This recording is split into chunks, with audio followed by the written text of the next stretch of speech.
Meus queridos amigos, hoje eu quero abordar a diferença entre o corpo glorificado do cristão, o estado dos anjos e como o cristianismo bíblico vislumbra e contempla a matéria, e mostrar como essa visão não tem absolutamente nada, nenhuma vinculação, nenhuma relação com o platonismo, que por sinal Nietzsche citou, porque nós estamos nesse contexto da filosofia nietzschiana ponderando. E no vídeo anterior nós conversamos sobre essa questão, a preponderância da matéria do ponto de vista cristão. Então emergiu diversas outras curiosidades, dúvidas. Ora, nós somos inferiores aos anjos porque nós temos matéria e os anjos são totalmente despidos de matéria? E em relação ao corpo do ser humano glorificado, ele ainda será inferior aos anjos em intelecto, em força, em velocidade, porque ainda terá uma matéria, ainda que glorificada, mas os anjos não? E se os anjos tivessem um corpo físico, então eles seriam inferiores por conta desse corpo físico? Então a matéria é um estorvo, é um atraso? É isso? Então, galera, quando Nietzsche acusa o cristianismo de desprezar o corpo, ele estava criticando uma filosofia platonizada do cristianismo, embutida no cristianismo, e não o cristianismo bíblico puro. Nós falamos isso no penúltimo vídeo. O cristianismo bíblico não despreza o corpo. Quem desprezava o corpo era Platão, e não Jesus. Em Platão, a alma é tudo e o corpo é um estorvo, uma prisão, um atraso, um cárcere, E quando Nietzsche ataca o cristianismo, então, como inimigo da vida, do corpo, da terra, ele estava mirando nessa herança filosófica, mas não na Bíblia. Porque na Escritura Deus cria a matéria, Deus vislumbra, contempla a matéria, então Deus pronuncia, proclama, ficou excelente, ficou muito bom, ficou exímio. Ora, então a matéria não é inimiga do espírito. O pecado corrompeu o corpo, mas o corpo nunca deixou de ser obra de Deus. E é por isso que o cristianismo não termina com a alma desencarnada, flutuando no céu. Isso seria uma visão grega. O final do cristianismo é ressurreição física real. É corpo de verdade, verdadeiro. E corpo eterno, glorificado. Corpo espiritual, sim, mas é corpo espiritual no sentido de dominado pelo espírito. E não no sentido de não ter matéria, de ser despido de matéria. Jesus, ele ressuscitou com o corpo. Ele comeu peixe, muito embora acredito eu que o homem glorificado ele não vai sentir fome, essa necessidade.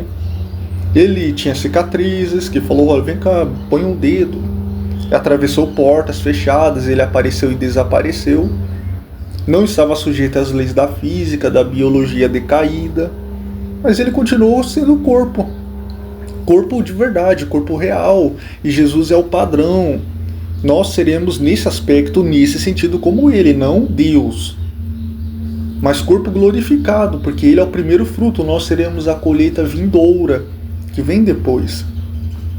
E nesse ponto, então, surge outra dúvida. Então, qual seria, de forma bem breve, a diferença entre o corpo glorificado do salvo e um anjo? O anjo é um espírito criado para servir. Ele é criado para ser mensageiro. O humano glorificado é filho adotado em Cristo. Por isso Paulo vai dizer que nós julgaremos os anjos, então nós não estaremos abaixo deles.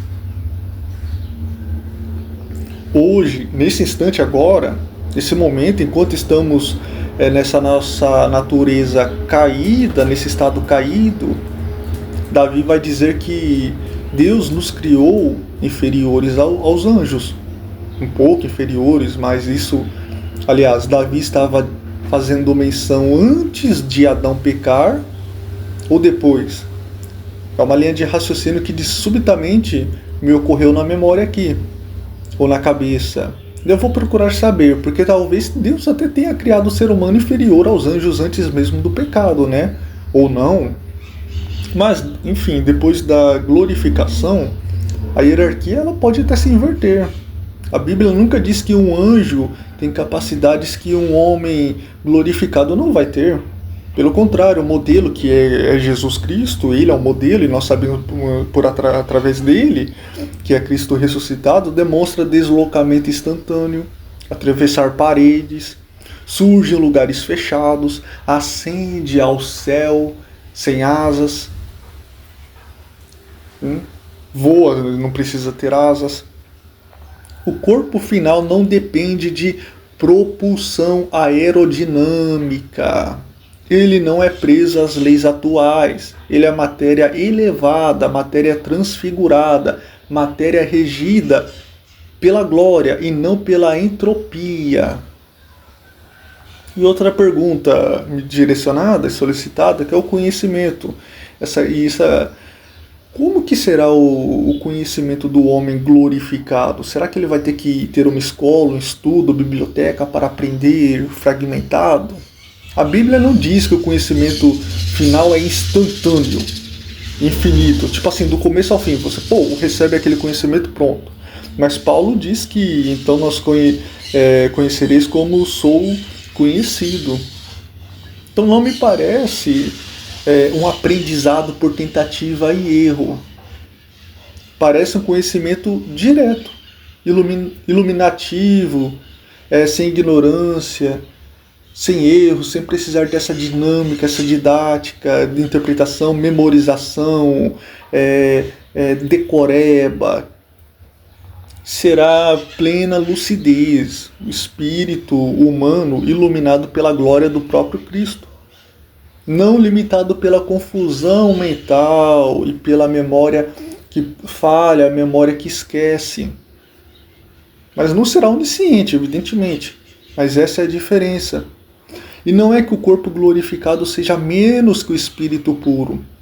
O corpo glorificado é o espírito e o corpo, unidos perfeitamente, sendo o homem o que Deus planejou que ele fosse, desde o início, desde o princípio, antes da queda. Por isso a matéria não é o atraso do espírito. A matéria caída é atraso. A matéria glorificada é a exaltação. Ora, supor o contrário seria o mesmo que dizer que os anjos seriam, conforme eu havia dito, inferiores do que eles são atualmente se Deus tivesse criado um corpo físico para eles.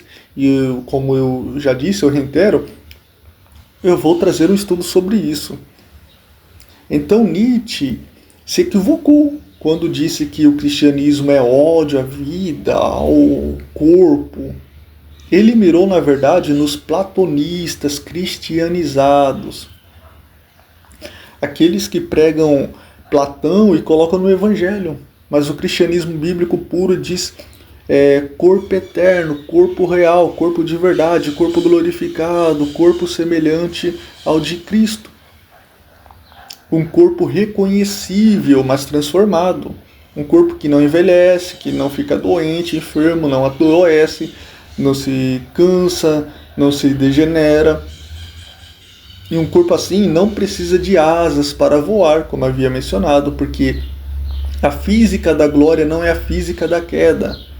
No corpo assim não existe inferioridade perante os anjos, ao meu ver. Pelo contrário, os anjos foram criados para servir, são criaturas. O glorificado foi criado para reinar com Cristo e são filhos adotados por intermédio de Cristo. E esse é o ponto central. O corpo não é inimigo. O pecado que é o inimigo, e não o corpo. E o fim da história não é o espírito puro. É corpo glorificado e restaurado, mas não descartado. A matéria é renovada e não rejeitada. E no corpo assim, pleno, luminoso, perfeito, completo, não há limitação. Esse é o cristianismo bíblico. E esse é o destino dos salvos, de vocês.